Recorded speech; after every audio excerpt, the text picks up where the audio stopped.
Hi, hi, hi. Good afternoon, folks. Two panels down, one keynote down. This is the last day. This is the last panel of the evening. And then we head across to the networking session and, of course, the music showcase to end with a bang. So, thank you for joining us again this afternoon. And right now, we have up next Businesses and Live Music Integration, brought to you by Sound Diplomacy. So I'm just going to disappear from the screen and let them come right on in. Hello. Can you hear me well?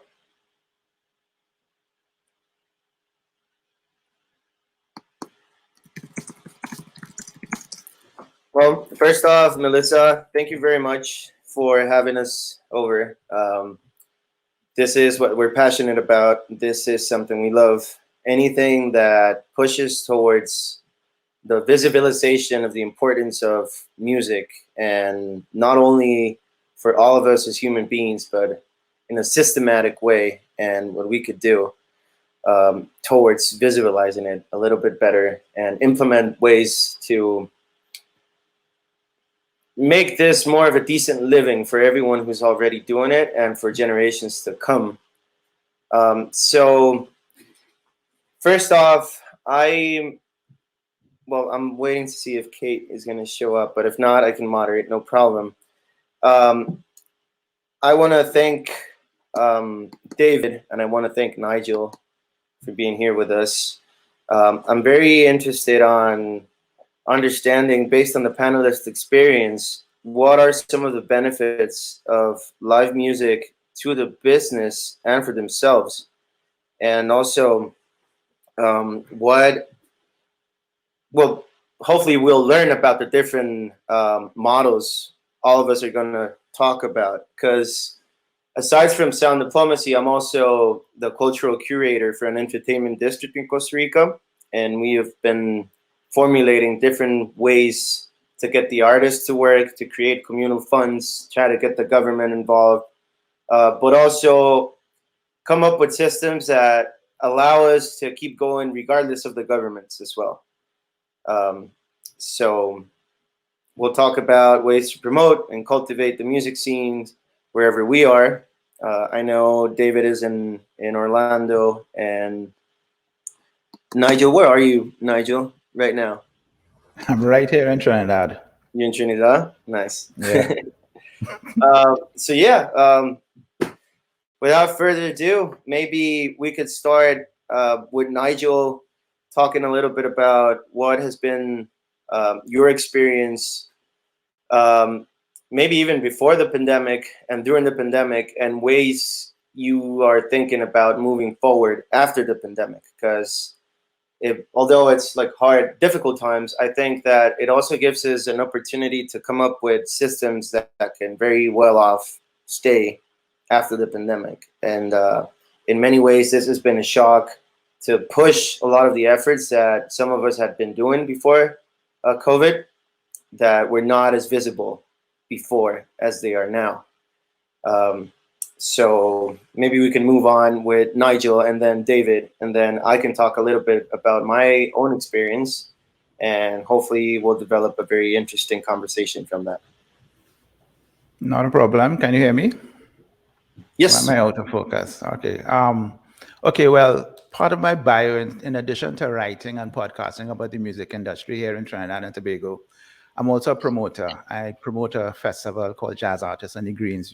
We were supposed to have our 18th edition in 2020, and the lockdown happened literally a week before the event happened.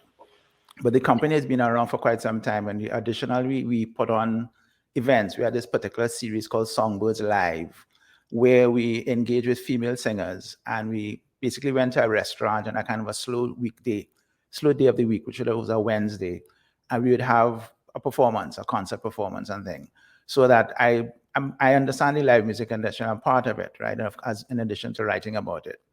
Certainly the pandemic for 2020 and certainly into 2021, because we had to cancel, all events were canceled, as you know, in 2021 also. The idea of pivoting our live music industry became a kind of talking point. And certainly MusicTT were offering solutions as well as, trying to help invest with stakeholders to kind of pivot towards the live stream or the hybrid systems as we have here. We also have a situation where we also have some of our artists, really and truly kind of frustrated. And when the opportunity arose for them to travel to Miami for carnivals, they've already gone, as well as opportunities to perform on cruise ships. So the pandemic has really suppressed the industry. And in addition to mandatory closure of outdoor events and that kind of thing, it's just frustrated a lot of artists. As a promoter, I am aware that I have to work with musicians who've been basically out of work effectively for 18 months. And we've been trying our best to get them on board and try to motivate them to come back on the scene. The economy has kind of slowed down at the same time. So audiences have are biting at the, what's the phrase they say? They're nipping at the whatever that phrase is, where they're really and truly eager to get back out to the live music scene. We have to see slowly but surely get back up one step at a time, one step at a time. One of the things that Trinidad and Tobago has done within the last few years, of course, via some diplomacy actually, was create what we call a live music district, because Port of Spain, for years, for decades, has always been a kind of very active and sexy place to be within the English-speaking Caribbean. And the live music district focused on putting artists and live musicians within clubs, bars, whatever, on a particular stretch within the Port of Spain area. And it started as a pilot project in 2018, I think just after our carnival in March it started. And it's gone through a couple of iterations, and then of course with the pandemic has been stopped. But the potential to restart that is there. We recently, I think in 2019, the UNESCO cited Port of Spain as a cultural city, UNESCO city of music in the world. I think there are about 47 cities, and we are one of 4 in the Caribbean. There's Cuba, Jamaica, and DR. They also have a music city, Santo Domingo, Havana, Kingston. So that we in Trinidad and Tobago certainly have an opportunity to revitalize our music scene.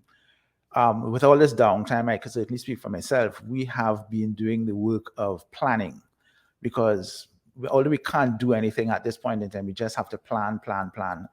Our budget is going to be ready on next week, Monday, actually, and hopefully there'll be some kind of offerings in terms of financial support for the industry.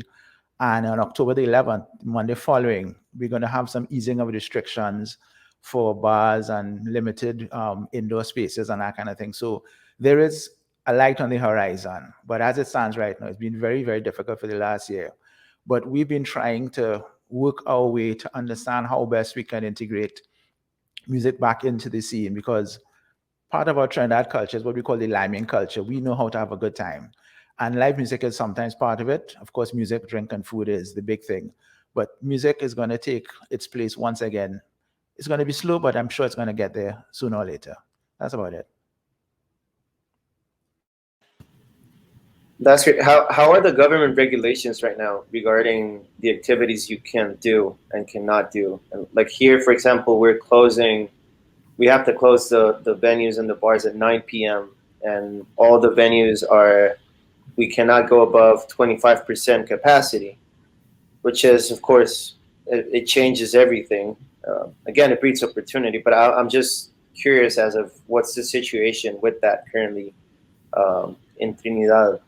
We had, at the beginning of, when the pandemic started, of course, there were mandatory lockdowns and closures of indoor spaces.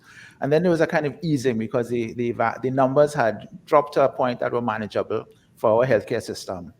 But sometime about just after April of this year, there was a spike in cases. And as a consequence of that, there was a mandatory shutdown. We actually had curfews in place here. So all indoor spaces are closed. Certainly all outdoor events were all closed. And that curfew, which is legally only supposed to last 90 days, has been extended. So that although we have a curfew it started at 9 o'clock, it's just moved to 10 o'clock within the last week. From 10 p.m. to 5 a.m., we have curfews and limited spaces, indoor spaces. I think from October the 11th, I believe they're going to be allowing spaces up to about 50% occupancy. Which as a promoter, as a venue operator, it's economically kind of middle ground. It's not a perfect situation, because the other thing that happens in Port of Spain, we have a lot of bars and clubs, but places that are almost purpose built for live music, like a club with a stage and a sound system. There aren't that many in Port of Spain. There's a famous one, I could call its name Cafe Blues. It used to be called Kaiso Blues Cafe in Port of Spain, not too far from the hotels. And that has been the premier live entertainment space, but he hasn't been able to open since, as I said, before April. And it's very difficult, but we have had mandatory lockdowns, of course, social distancing. We have that thing. We now have a proper vaccine rollout. Vaccine availability is here. We have a lot of vaccine hesitation, as I see seemingly globally. But I think before the end of the year, we should have some sense of an uptick in our live music industry here at Trinidad and Tobago. Great. Just to kind of sum up, you talked about creating the live music district, the situation where artists are leaving Trinidad.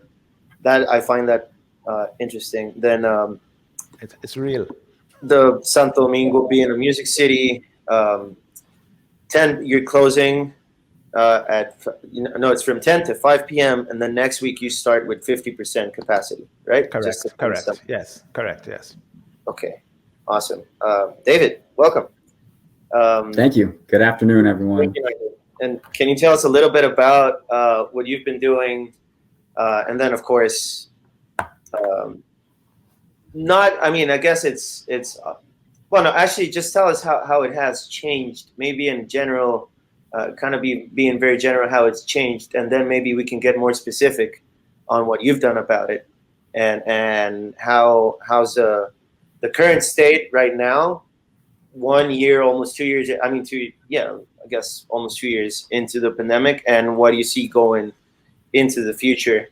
And then I'll just keep going with what we're doing, and we can start matching dots and stealing ideas from each other. Sounds good. So my name is David Barilla. I represent downtown Orlando to that extent, here in the United States, Florida specifically. We have had a focus on, Orlando in and of itself has somewhat of a history of music in the United States anyway, to that extent, and have had a lot of success stories come out of our community. So it's something that we have attempted to embrace, sometimes better than others, throughout our ongoing evolution. Back, I want to say about 10 years ago, I represent a government entity to that extent. The decision was made to really heavily invest in our performing arts, inclusive of music, and really create the opportunity for those to thrive by giving them the resources they need. And what that ultimately entailed at that time was building several large venues in order to host both A-list artists, but also local artists, and having all different types of those components. How that, I guess, kind of comports to what we're talking about today is one of those venues to that extent is known here locally as Dr. Phillips Center for Performing Arts. It's a beautiful venue. It has 3 different stages in it. Some cater to large events, some cater to just 300 guests to that extent, others well over 2,000. With that being said, when the pandemic ultimately, hit us, and specifically this venue, we really had to think about, okay, not only did we have all these shows scheduled to that extent, and similar to sounds like that you all are going through in Trinidad, we were shut down. All of our nightlife establishments, just even bars, outdoor as well, were all completely shut down. Those were the first things to be shut down, under the context that when you're socializing, you're probably not, distancing yourself enough from the challenges of the pandemic. So we tried to work with them. When I say them, the venue, to figure out when the time is right. And I don't think any of us really imagined we'd still be where we are today at that point in time. This has been a learning process, I think, for all of us. But how do we seek some opportunity to that extent through this dark time? So what we sought to do was really create a safe environment, or as safe environment as possible, to continue to host events. And what that landed on was what we kind of referred to as a pod system. So we were lucky with the venue that I was just speaking of to have a very large gathering lawn, which actually 3 different parcels of land. So in lieu of doing shows inside, we built stages outside, had them constructed, and then built raised pods and separated themselves so that people could come and purchase tickets. And there was also free events, just for the community to participate in. And each pod held 5 people. So it was with no pun intended, it was a breath of fresh air. We saw a significant amount of demand because I think, as Nigel, you were pointing to, there were so many people that had been cooped up for so long and have a desire to get out, to interact, to take part in entertainment, right? And be entertained. And it's such a big part of people's lives, and being, required to kind of leave all that behind for a long period of time was challenging. So that system has actually evolved with us over time. Though now, where I am, we are our nightlife establishments, our bars, our clubs, our venues are all open. We're open with no restrictions here. That is still thriving. So we've extended that context because it worked so well. And who knows what the future holds for this new makeshift outdoor venue that we've created, but the community really got drawn to it. And that's created a lot of spill-off business. As I mentioned, a lot of our businesses were forced to close down. And the music scene, at least for us in downtown and the entertainment scene, is a business driver. It brings people to the district. They ultimately come. They'll may stop and have dinner before or have a few drinks afterward.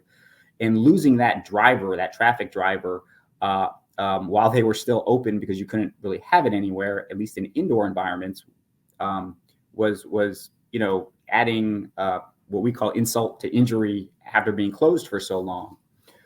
So it was by no means an easy endeavor, and we have by no means worked out all the kinks. But I think just trying to be innovative and not willing to completely let our entertainment scene go with the restrictions that may be did help our businesses and helped us kind of navigate through the world that we're now living in.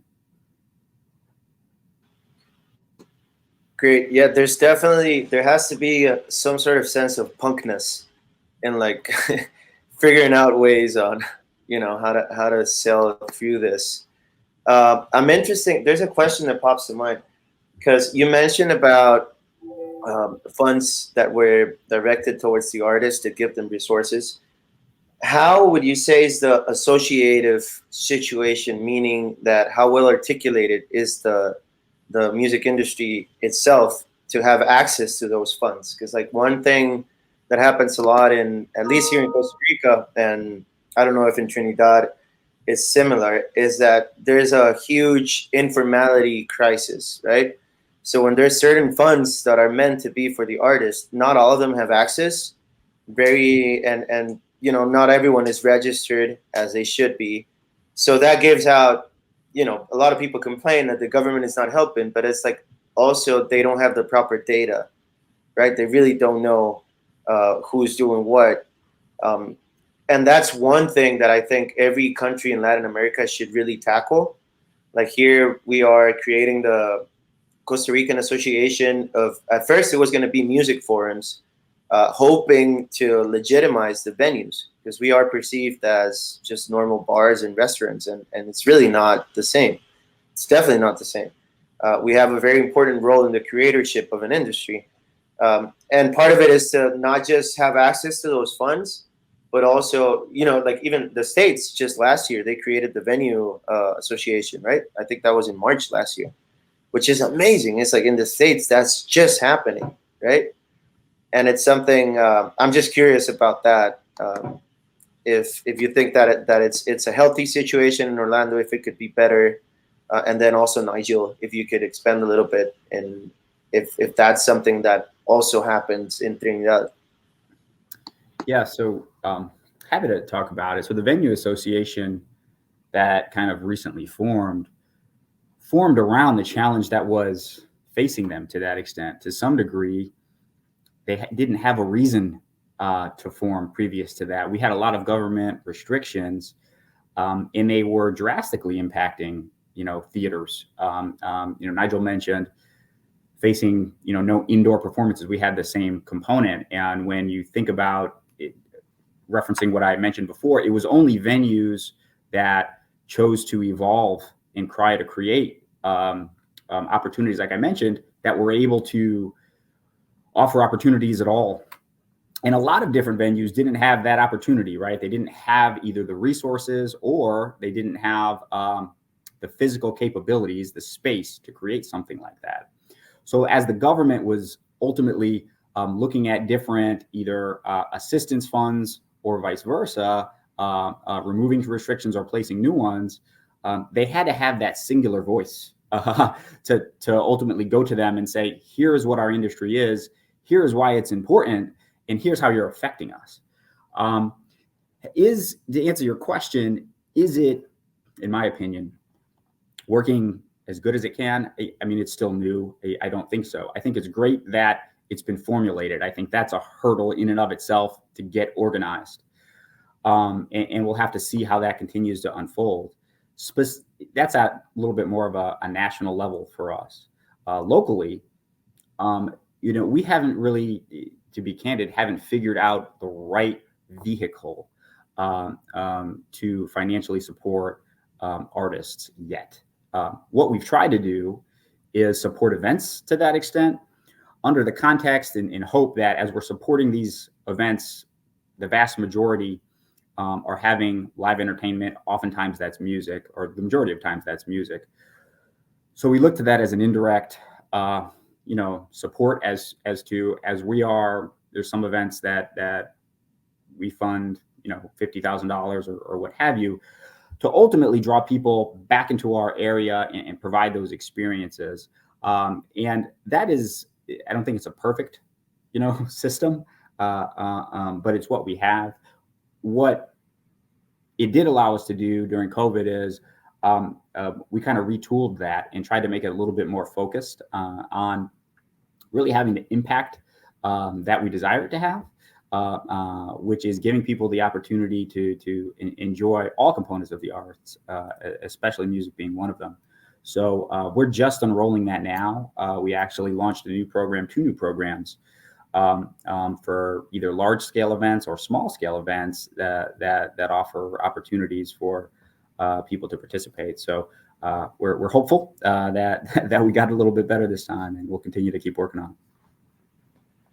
Yeah, Santiago, you hit the nail on the head when you said data is kind of limited here. The Caribbean, I can speak for the Caribbean, and certainly in Trinidad and Tobago. And the other thing that you spoke about was a kind of grouping, a kind of collective advocate voice. That is a deficiency in the Trinidad and Tobago music industry. We have small collectives of promoters, of engineers, but there's no larger group collective that can have a direct advocate voice that could speak to the government. For the music industry large. We have a Calypso Union Association, but they effectively funded by the government. So they kind of independent, hands-off advocacy. I, as an outsider, maybe suspect of it. That said, however, there are potential voices now that are looking to put together an advocate voice, because some rumbling happened, certainly when the pandemic started back in March of last year, 2020. The government's response, of course, was we had to provide relief grants to Trinidad and Tobago is not Orlando. There are pockets of poverty, and although the income our GDP is relatively high for the region and certainly for this part of the hemisphere, a lot of people were losing money and not have rent and food and that kind of thing. And with some advocacy, the government had set aside about 25 million Trinidad dollars. That's about $4 million US dollars for relief grants, right? A person would probably get about $1,000 US dollars or something like that, equivalent of $1,000 US dollars, as just a grant to hold over. It's just a one-time grant. I guess at that time we never forecasted that the pandemic would be 18 months and counting. But that said, we've been able to get funding, and to its credit, we have the Ministry of Culture and the Arts. They've been able to manage that fund and allocate it to a number of persons. There was about based on the mathematics, about 5,000 people were eligible. And I think about 60 to 80% of persons who applied have gotten, I should say, 60 to 80% have received on that thing. As I said, the other area that you spoke about was the data. That is something that everybody's fighting and wrestling with, including MusicTT. This is something that we've spoken about when Song Diplomacy did their the strategic plan for the music, as well as any previous consultant for strategic plans. We've always said the same thing.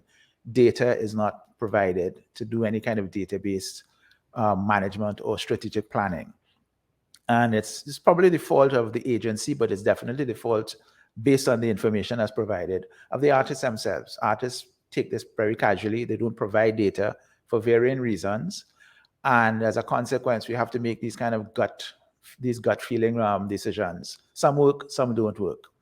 But certainly I think one of the things that has happened, say with the Port of Spain Live Music District that I spoke about earlier, as I said, it was a plan that had been put forward, certainly by Song Diplomacy, recognizing that Port of Spain is one of those kind of go-to cities in the English-speaking Caribbean.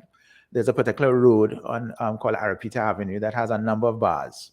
Every building is almost a bar on the street. As I said, few specifically has a stage for live music and that kind of thing. But as I said, lineman culture is part of our attraction.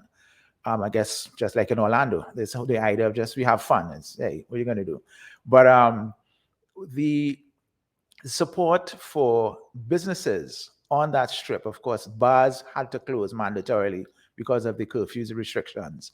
So they were the ones who were hit. Yeah, I mean, anybody could buy a bottle of rum or buy a couple of beers and hang out in their homes. We had some pretty stringent restrictions. They actually limited indoor gatherings to 5 persons.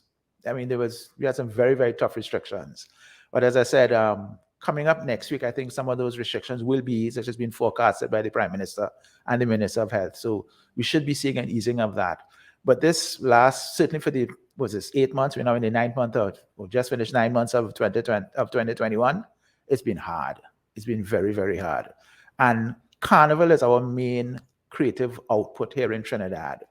And not having Carnival we had Carnival in 2020, we were lucky because the pandemic came just after, about a month after. No Carnival in 2021. There were some innovations in terms of creativity. Our soca singers and our calypsonians who drive that Carnival and basically our national music as it was. Some artists opted not to release new music because a lot of the music is geared towards that festival. Some waited. As I said, they've gone to Miami. Miami Carnival, I believe, is next week or something like that. And there are a number of artists, most of the major artists are actually in Miami right now because there are events happening there. So that Trinidad is recognizing that we are now like a diaspora nation. The Trinidadians here in the island, and their pockets certainly in New York and in Florida, in Washington, D.C. I think there's some in LA, and certainly there are a number across the pond in London. So we have to expand and innovate to get out there.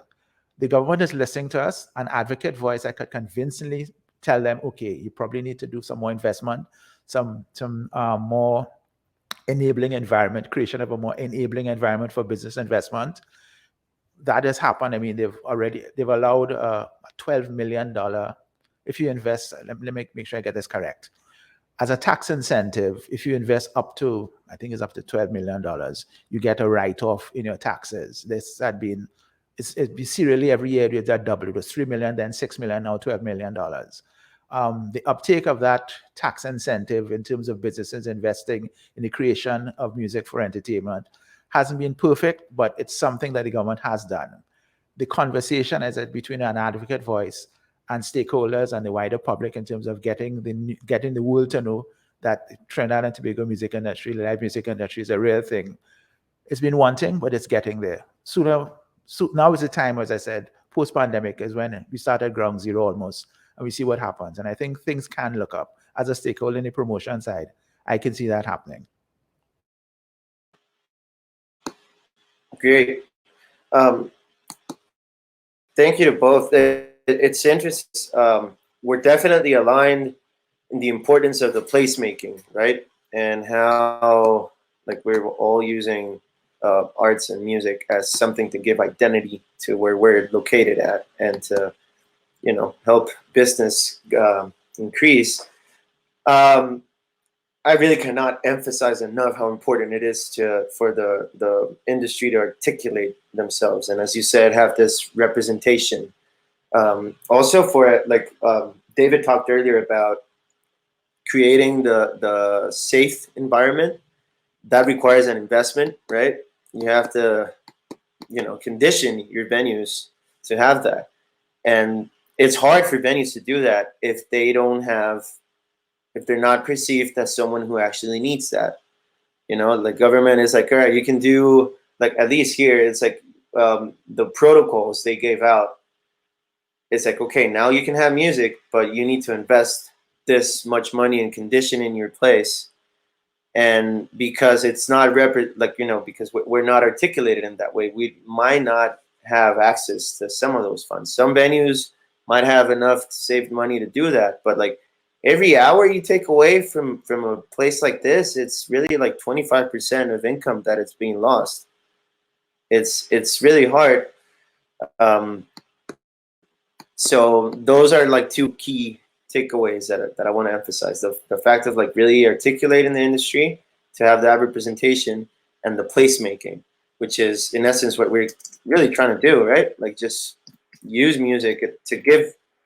I guess not use music like it, because it's kind of been there already, right? Like every place has this identity, and it really that comes from the culture within it. It's just that now it's more evident than it was before, I feel. If it's okay with you both, I would like to talk a little bit about what my experience has been here in Costa Rica and what we've been trying to do. Because I think it really relates to what both of you are saying, and there might be something in there. So you have bars, right, that their value proposition has been mainly parties and DJs and whatnot, right? Occasional live music shows, but not really. It's been mainly parties and DJs and whatnot. So they've never really needed to involve music and the arts as part of their core business. What's happening now is that because we have to close so early, we also have to open up early, in order to have to kind of work with I don't know, it's just like activate the places for more hours. So we're opening at like 11 a.m. in some spots. It was a challenge for us because like the first year, no one really wanted to still invest in music. It might have been too risky because the return, how do you know the return and whatnot? So what we started doing is we started doing a series of cultural events where it was not just music. We had scenic arts, we had artisans, we had theater, we had people selling paintings, and we also have the live music. So what that did is that we were actually able to come up with a series of events that we've had in 2 days, around 1,000 people showing up in the different venues, but never going above the 25% capacity, because each place has a different activity in it, so the people are constantly rotating. So that was very interesting. I'm very happy to say that it was the event. Those were the events, or are the events with the highest utility since the pandemic opened.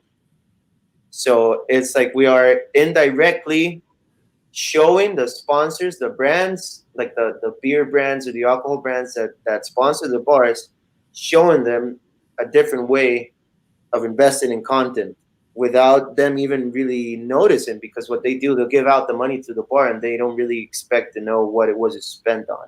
They just want to know how many drinks you sold. So that's good because it's also creating a different source of financing, a different line of income for the industry.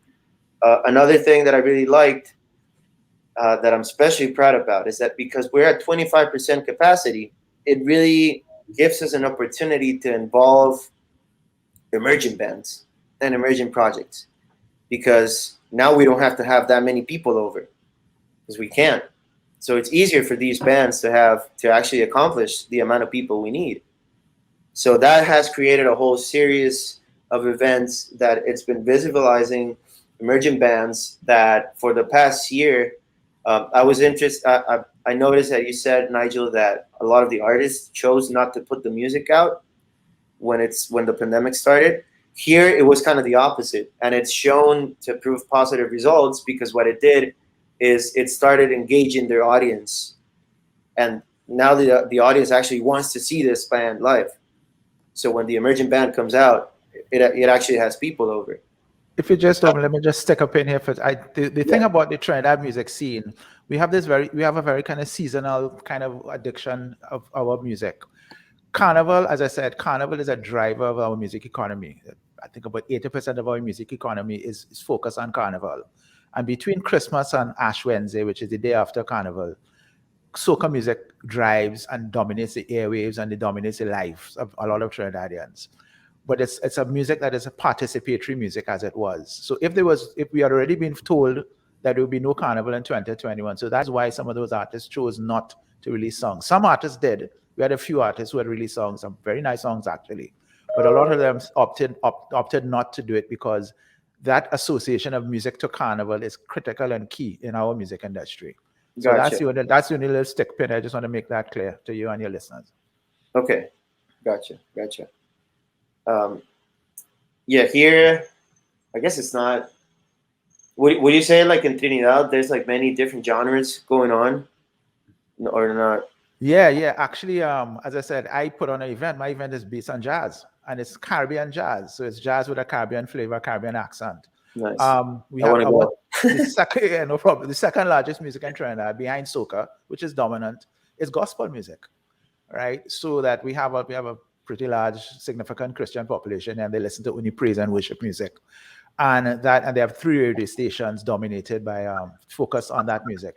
Because of our history, we have Indians, East Indians that come here and they've created chutney music, which is a kind of variation of, I wouldn't say Bhangra, but some kind of Eastern harmonies, melodies, and rhythms with a kind of African feel and drumming, sung in a language that we sometimes don't understand, or in English with a kind of risque story.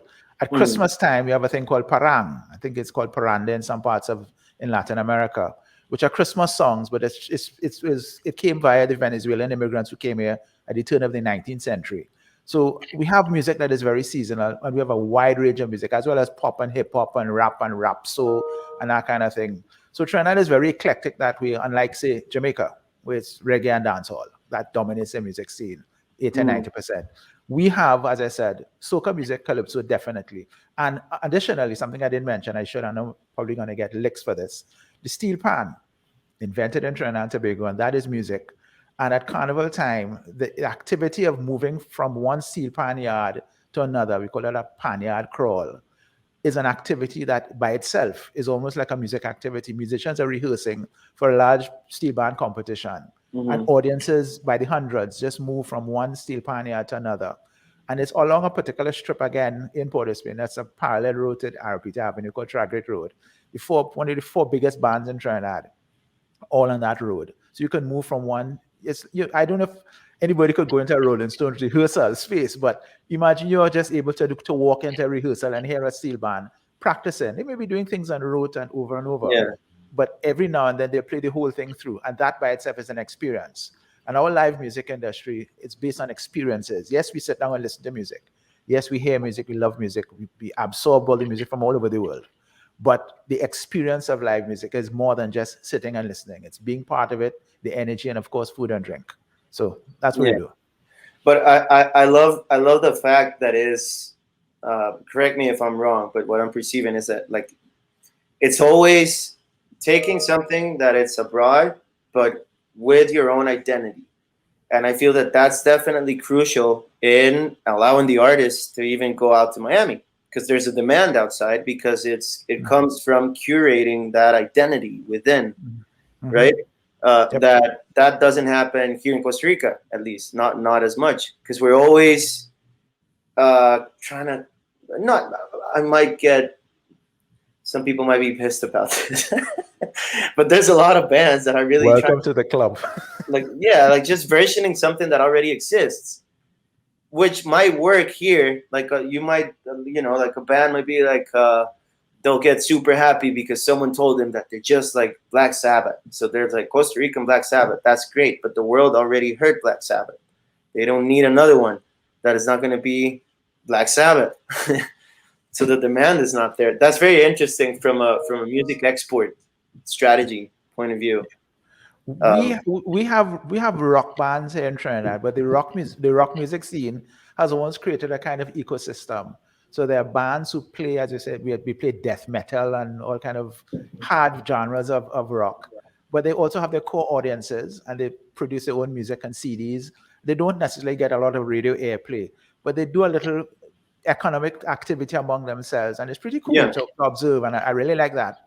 And one of the bands, a band called Lynchpin, they went to Wacken, Germany, at this big heavy metal festival. They qualified for this region, and they went there and they performed in front of tens of thousands of people playing death metal from Trinidad. Nice. Go figure. Yeah. Go figure. That's great. That's great. Let me just finish quickly with what else we're doing in Costa Rica. What else we're doing in Costa Rica? So we're doing one other interesting aspect. This I feel is very important, is that government, they have their assets, like they have their own venues and stuff, but they're not being able to execute a lot of the events, and a lot of artists depend on these events to work because they're on their yearly agenda. So there's an interesting phenomenon going on, that because now they're seeing we're doing this, they're actually latching on their agenda to ours because they need spaces that are doing this. And thankfully, there's a lot of those assets that they have, those buildings and spaces that they have that are very close to where we're at. So we're actually creating routes.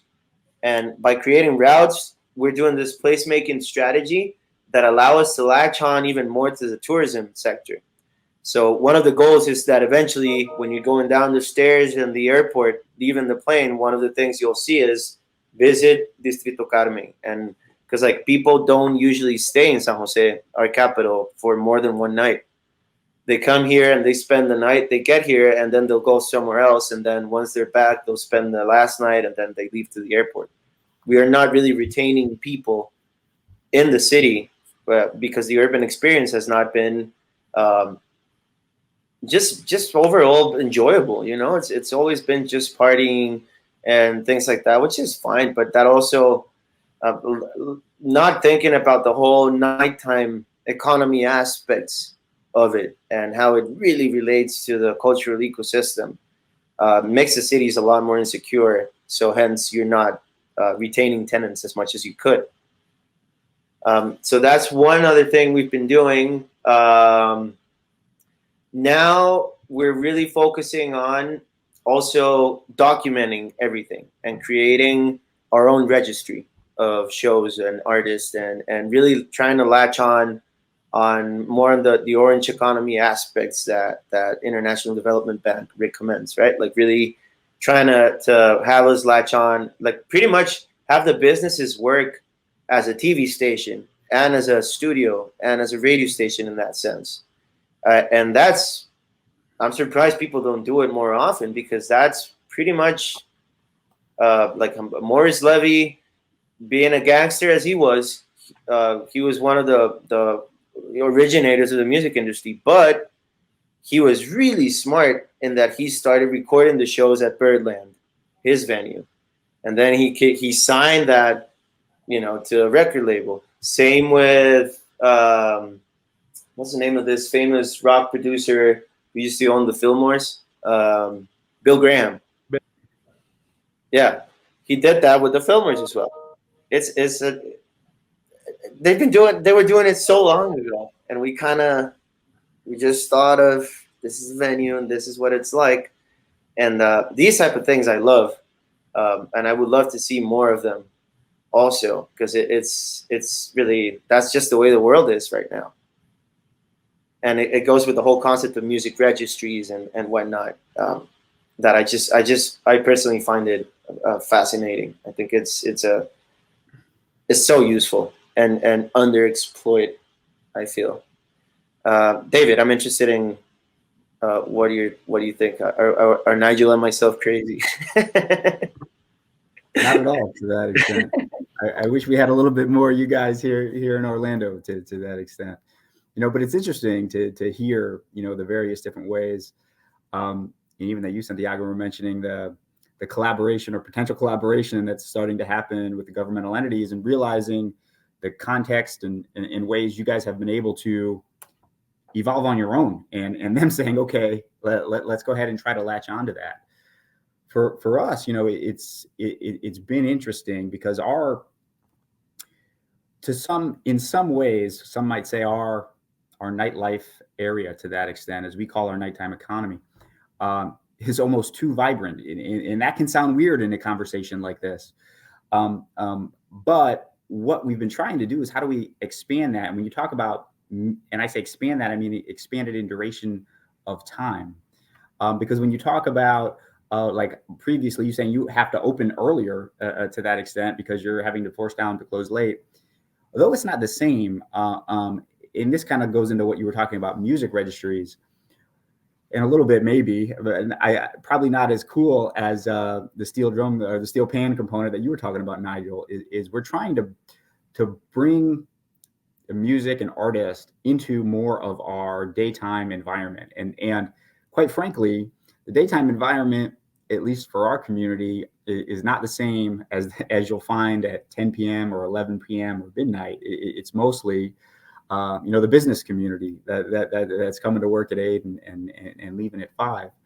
So we've been working with our arts district. We have an arts district in downtown, to build a registry of artists that would be willing ultimately to showcase their talents, whatever it might be, whatever their choice of instrument might be, throughout our downtown core, as a placemaking initiative to that extent. You talked about a little bit just about placemaking and trying to retain some of that tourism that's kind of coming in and out of your capital there in Costa Rica. So the way we've kind of outlined it in a hope is, in full context, our downtown to that is not, we don't have the same amount of people we had pre-pandemic. So even though we have lots of large office buildings, they're not as full as they were.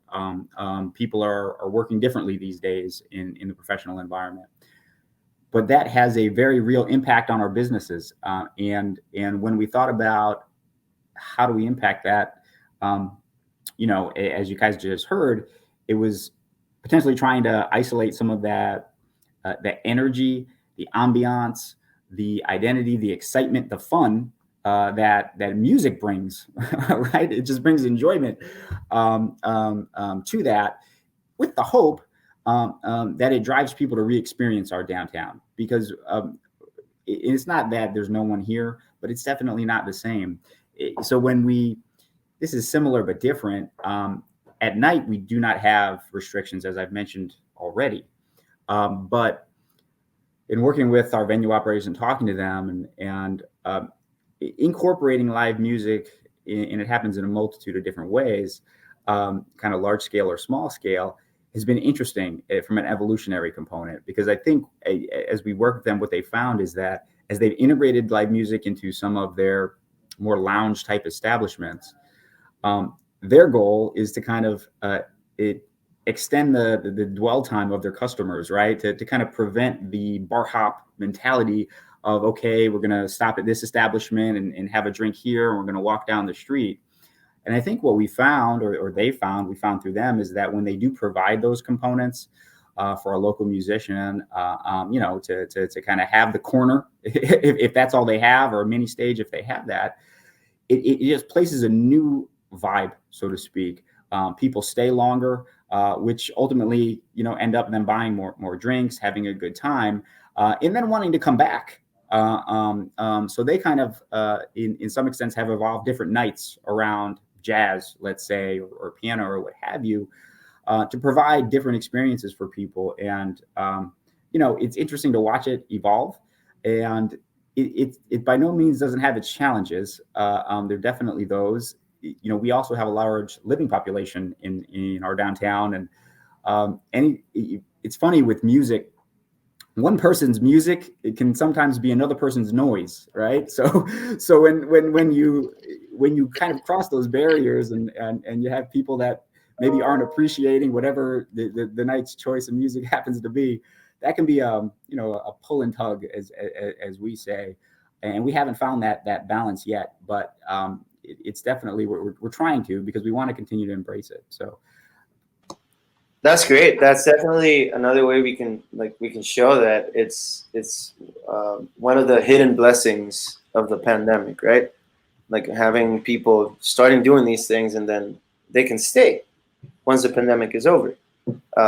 Definitely. And music is not just bands, right? Like you have, like in my venue, we opened up, like this is even 2 years before the pandemic. We were doing, I think we did 870 something shows in 2 years. But it was because we were opening early in the morning, so we would have an activity for a foundation that worked with kids. Then we would have a punk show. Then we would have a reggae show. Then we would have an electronic music going up, after party, and then the same with the next day. But what I mean is that there's so much, like you could have music for corporate events, you could have music for foundations, you could have music for academies, you could have music for all sorts of things that is just alternative revenue for the business. That is just, if you don't do it, you're missing out. It's there already, and they need spaces to do it. So I think it's great that you guys are doing that. There's one aspect that I forgot to mention that I think it's very, very important for what we're doing with the music shows, and I think this is something that could be implemented both in Orlando and anywhere in the world, in Trinidad, anywhere. We negotiated with the producers that 5% of the door is going to go towards investing back in the music ecosystem or the arts ecosystem, and 3% is going to go towards a communal fund. That for now, that communal fund is being used mainly to ease off production expenses, right? If we need to pay for someone to do lighting or whatever, so that it doesn't affect the artist, but that is still feasible for the producers. And this is working at a 25% capacity model. So it can only get better. And then what this does is that one of the lessons we've had is an overly dependent industry on grants from the government.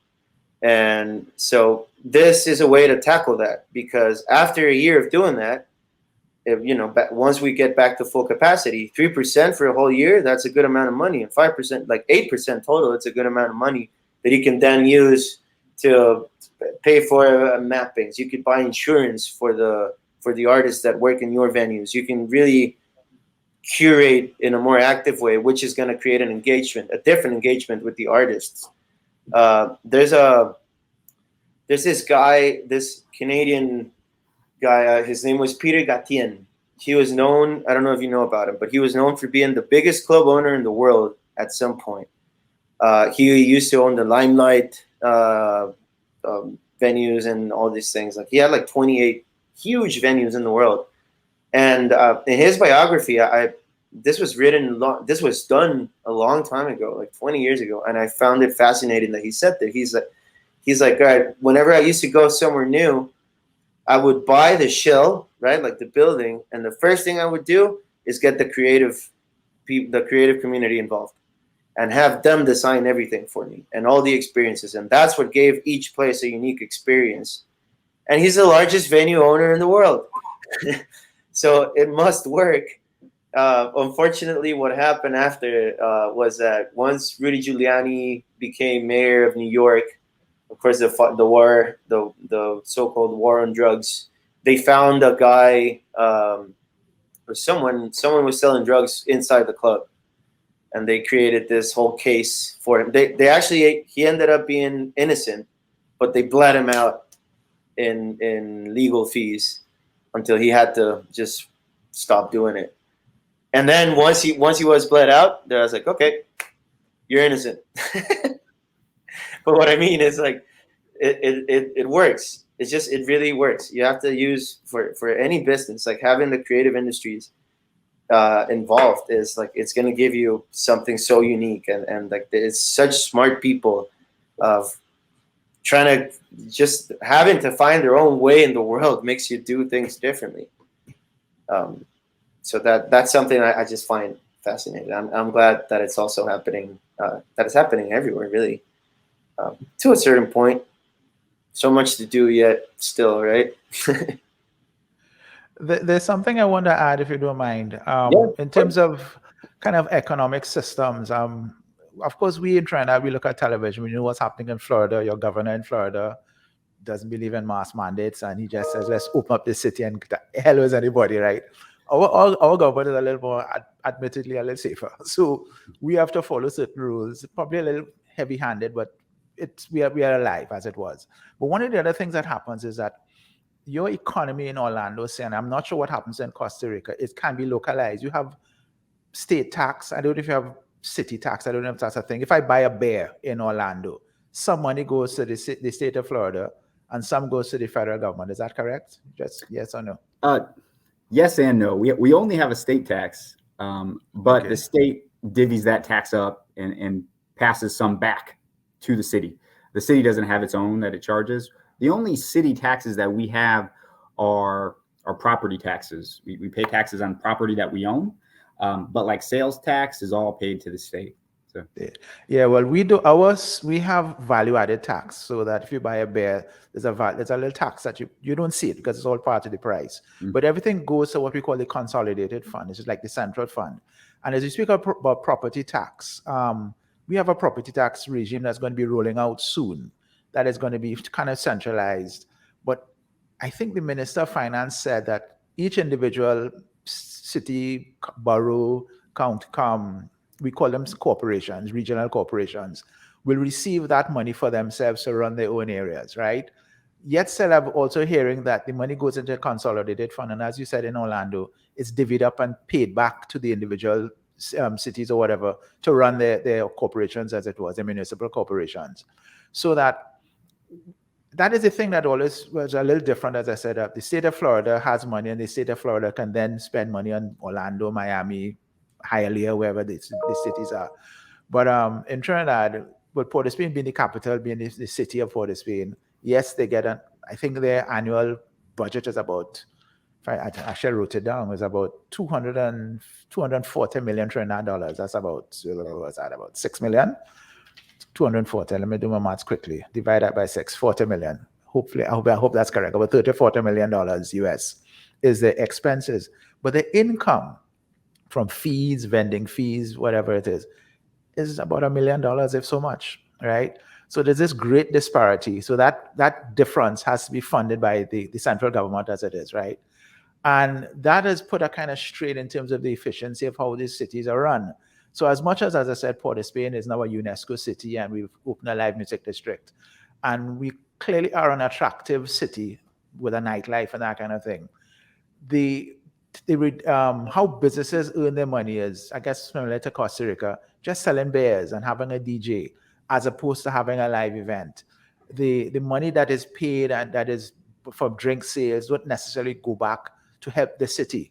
It goes into the individual property owner's pocket, and whatever taxes go to the central government, and then it goes back out with that dividend process. And of course, the impact of the pandemic has affected how budgeting has gone. I think incomes have dropped generally in terms of revenue incomes nationally, and it's been very difficult. And Trinidad, we have a savior. We have oil and gas, so we earn a lot more money than other countries. We don't depend solely on tourism, but we have to diversify the country because oil and gas is limited. It's kind of running out as it was. And the tourism angle is something, of course, that we've been pushing. And part of that tourism product, Tobago, which is our sister isle, they have the perfect beaches. Trinidad is more business oriented, but we've been pushing the idea of a music ecosystem and having a live music space. And as I said, Carnival definitely, and the whole lemon culture as something that is attractive to a tourist. If you want to come to a party, just like how Ibiza in Spain or they have those islands are party places, Trinidad and Port of Spain certainly is a kind of has that energy to be a party place. But how the city of Port of Spain earns its money as opposed to the country, and whether that money is spent properly, those are the differences, I think, in the economics, the economic models that vary between certainly Orlando and Trinidad. I'm not sure what happens in Costa Rica. I'm going to be really interested to know what happens in Costa Rica in terms of state tax versus national taxes? Well, we definitely have taxes for the local governments, which is it's one of the reasons why we are creating this association I was mentioning earlier is to try to, how can I put this? It's very weird because like I can open a venue even though I'm in San Jose. If I am in Escazú, which is the town I live, the regulations already changed in Santana, which is the next town, even though it's in the same province. So they might tax you differently regarding where you are. In some places, they'll charge you just like an overall fee to be able to do those events. Other municipalities will charge you per event, which is extremely annoying and non-practical. And of course, it gives way for a very lack of proper control and for corruption and whatnot. And then there's also like the national taxes you have to pay, the added value tax you have to pay for sure. And then I think another very important aspect is also getting the permits to do these activities. That's another monster by itself, because you have to, for example, you need to get from the health ministry, you need to get what's it called in English?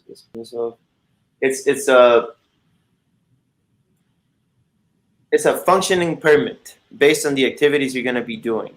Once you have that, you can get the actual license to do those events. So that's another thing that it's super unarticulated here. Like I could have live music. I could have the health permit to do live music and live spectacle, but I might not have the one to have an art gallery or to do anything that it's qualified more specifically towards theaters or places like that, and vice versa. So that's like an unnecessary setback, right? It's an obstacle that's been there for like 100 years, and it just hasn't really been tackled yet. It's again one of the things that the pandemic has made us like really kind of stand up a little bit more and analyze these things. Like, why are these things there?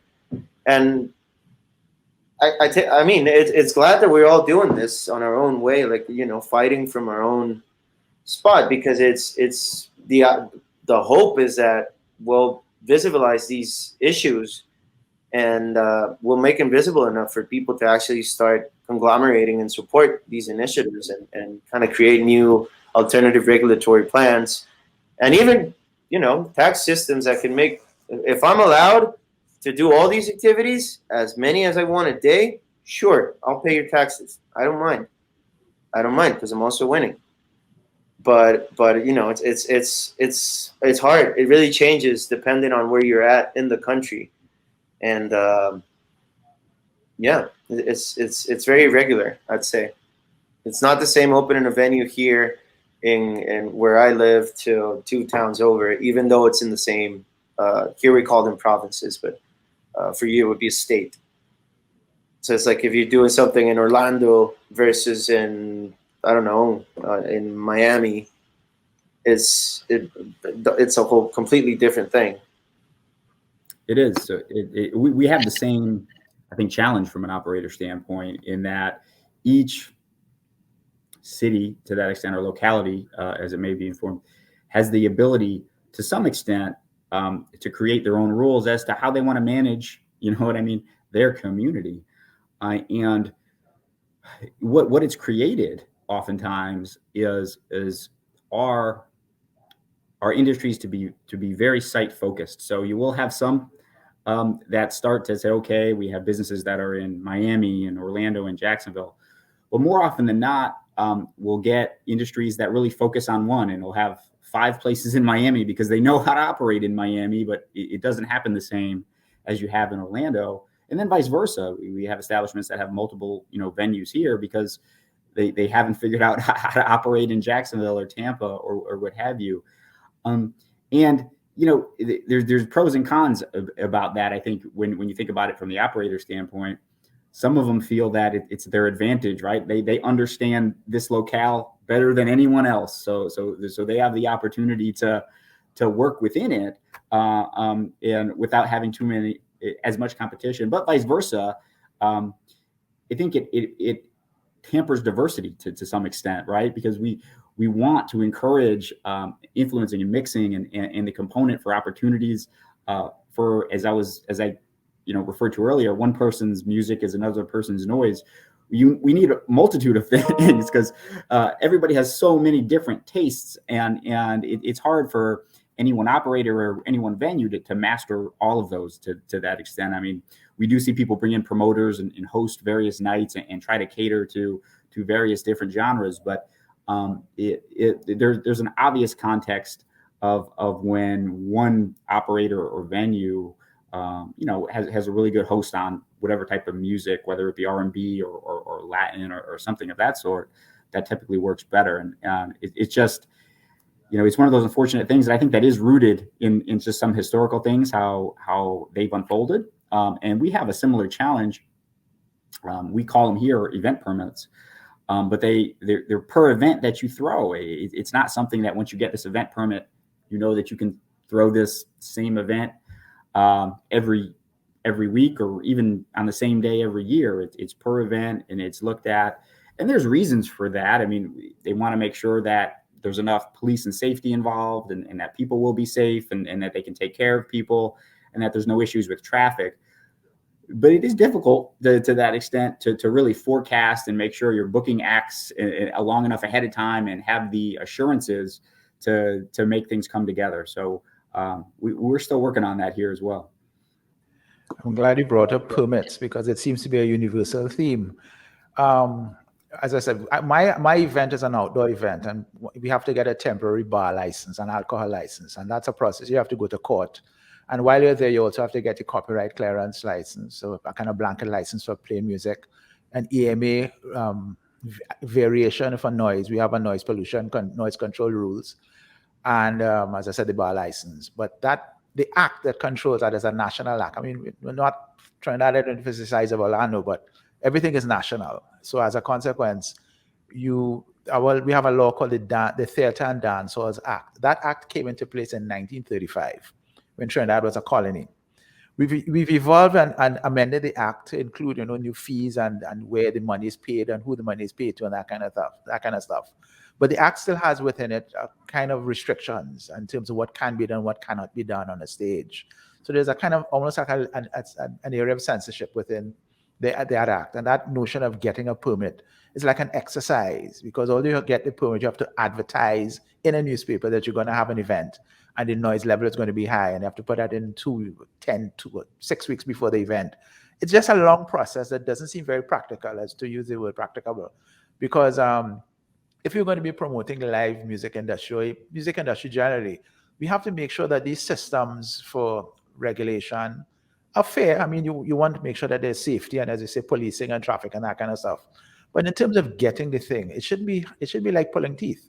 We're supposed to have this thing streamlined. And admittedly, one thing that the pandemic has done is our whole government has gone online. So most forms and applications, you can now go online and get them. And that is gung-ho. If you didn't like the government, you love them now because they put everything online. But the idea of, and even payment systems online, that is, we're slowly but surely getting to do the payment systems online. But I think that there are certain elements of the infrastructure and what they call the enabling environment for the whole music industry that still has work to be done here in Trinidad, right? As I say, it's not 100% perfect. It's better than it was at least 10 years ago. But at the same time, those are the hurdles that we have to overcome. And I'm just thinking that hopefully that in terms of how the budget, as I said, the budget is going to be read on Monday, that whatever regulations happen, it takes into consideration that the music industry, which was literally the last industry to reopen, every other industry, manufacturing never really closed, the oil and gas industry never closed, but the entertainment, restaurants and music industry, they were shut down effectively since March of last year. And they effectively the last to reopen. So that we're looking forward, certainly come next week, Monday, to hear some good news in terms of how the budget and the allocations in terms of investments, development budgets, and whatever new policies are going to come out that could ease the transition back into the music industry so that we could start getting up there and be back where we were at least 2-3 years ago. Yeah, definitely. There's some changes being made for sure. Here, I guess what the government has focused more, it's been on, well, the sector and the government. It's been more like really setting up the protocols for these activities.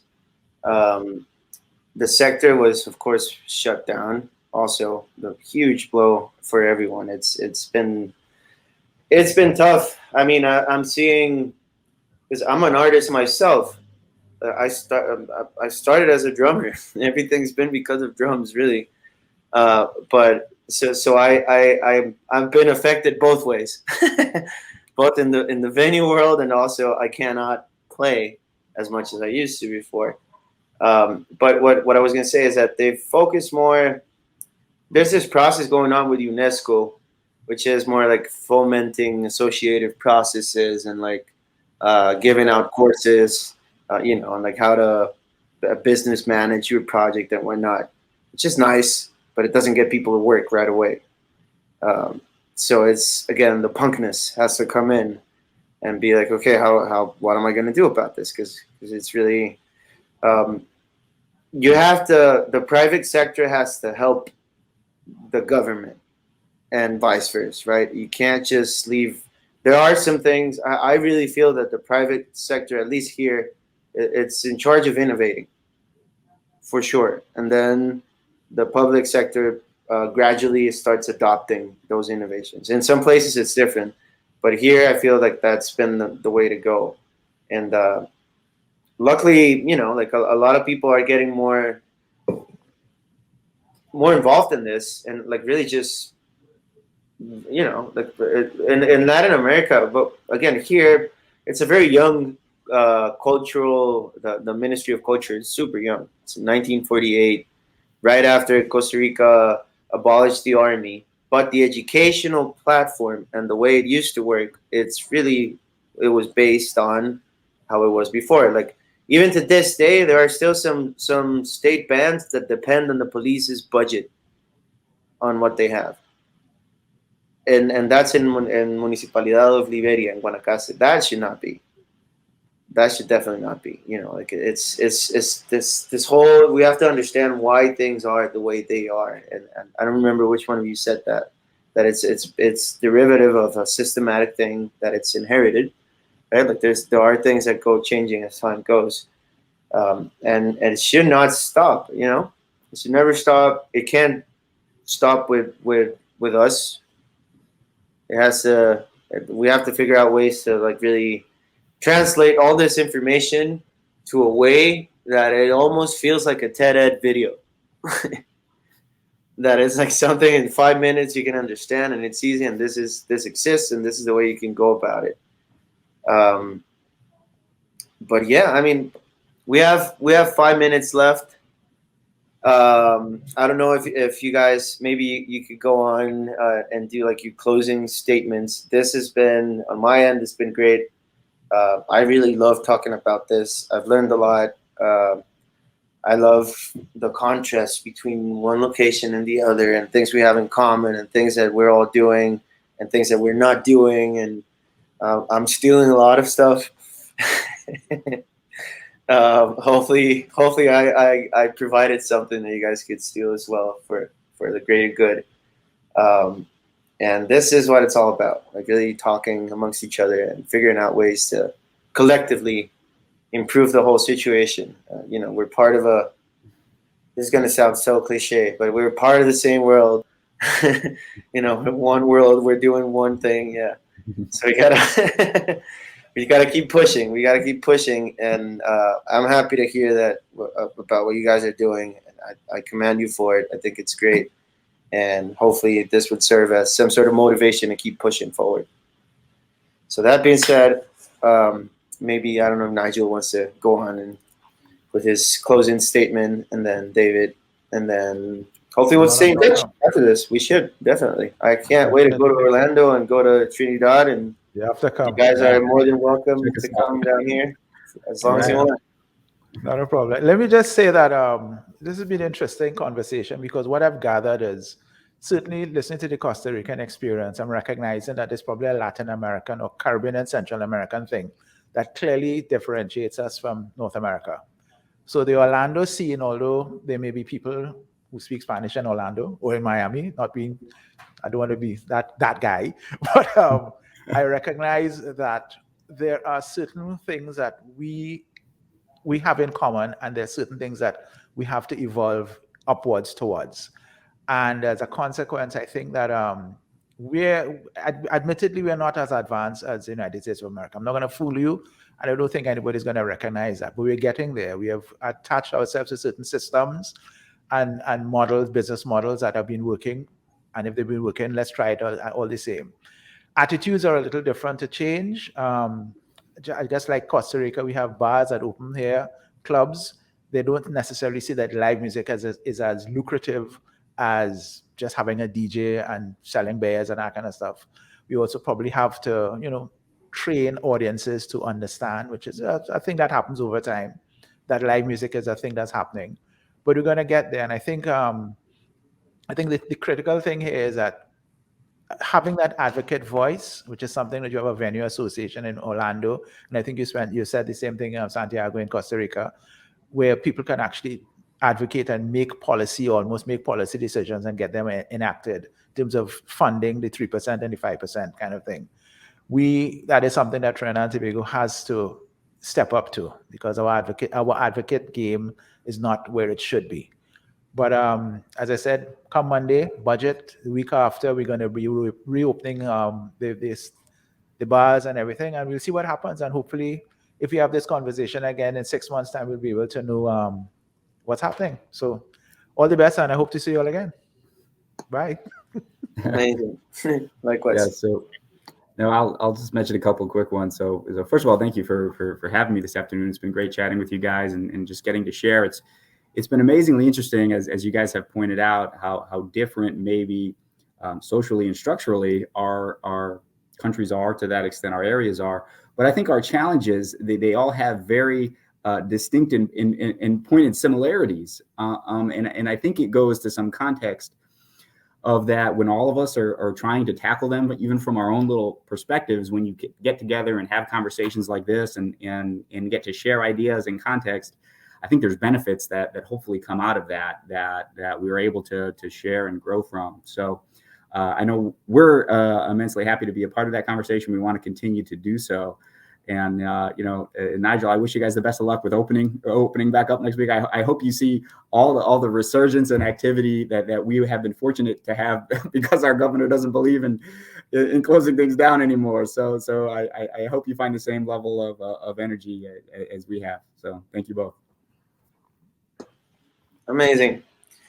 Okay, that would be all for us. Thank you, Melissa, again.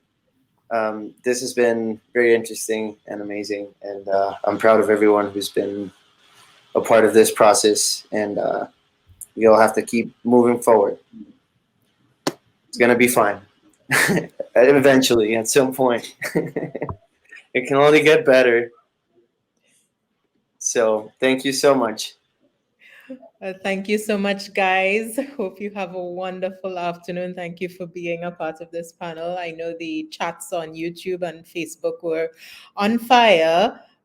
So I know a lot of persons will have questions in our Q&A coming up. So hope somebody is able to, pop in and give some answer some questions there. So I guess I'll see you all later. Cool. Nigel, Bye. David, it's been a pleasure. Take care. Same here. Bye all. Bye.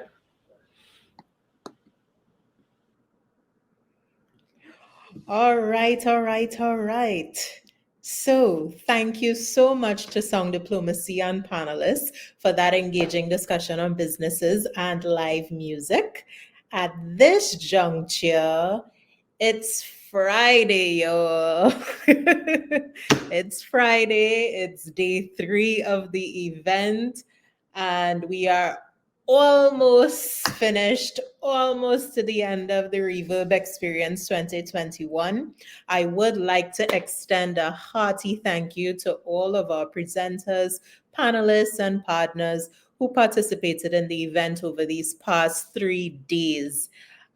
Pages in my notebook are filled, like lots and lots and lots of notes. So I hope everyone was taking notes studiously. Lots of gems being dropped on all the different panels. So yeah, thank you again to you, the audience, for attending and for all the social media posts that y'all have been putting out and tagging us. Thank you so much. We appreciate you spreading the word with your networks. If you have any friends or colleagues that you think should have heard any of these discussions, please feel free to send them over to our Facebook and YouTube page. The full lineup of sessions will be available for viewing till the 31st of October, after which, yeah, oh well. So the 31st of October it is. So up next, we have the Q&A and networking event on Zoom at 3 p.m., where we will be joined by some of today's panelists. I don't know what just happened there. You can access the link via the conference website, www.reverbexperience.com. That's RVRBexperience.com. Feel free to share the link around to persons. Let them know this is happening. Yesterday's discussion for the Zoom was really, really good. First day, people were warming up and very shy and hiding behind the chats. Yesterday, we had a more vibrant discussion that they didn't want to end. So we actually went overtime yesterday with that discussion. So we're hoping for, that vibrant discussion to be happening today. So just under the topics area on the website, you look for the red button which says access the networking event here. Very easy. Enter. There's no passcode or anything. You shouldn't have any trouble joining. So after this event, we head back over to YouTube and Facebook for the music showcase featuring MusicTT's Spotlight program alumni and current Spotlight participants. So on that note of Spotlight, MusicTT does have our Spotlight open call for applications open right now. It closes the 19th of October. The application does take some time to do, so please do not attempt to do the application in 2 days, in 3 days, in 4 days. You need to give yourself some time. So I'd say check it out now. If you're producers, feel free to send it to your clients that you think would be eligible for the program, or a right fit, I should say, for the program. If you have friends, colleagues, etc., who are recording artists, notice I said are recording artists, then yes, they should be eligible for the program. This includes musicians as well, who are session musicians, in that they have been working with other recording artists, if they haven't been their own solo act, that is, and recording their own music, and you've been working in the background as a live musician in the recording studios, recording industry, then you are eligible to apply. So please feel free to check out that application form. All that information is available on our social media sites, which you can access at MusicTT. And it's also available, of course, on our website. So Spotlight, be sure to check it out. And yeah, so thank you for joining us. We love you. We appreciate you. I am Melissa Jimenez, General Manager of MusicTT. Thank you for joining us for the Reverb Experience 2021, and we look forward to what 2022 has to offer. It will be much better. Each year we're striving to go better and bigger. So looking forward to 2022 already. Have a good afternoon. Have a good Friday.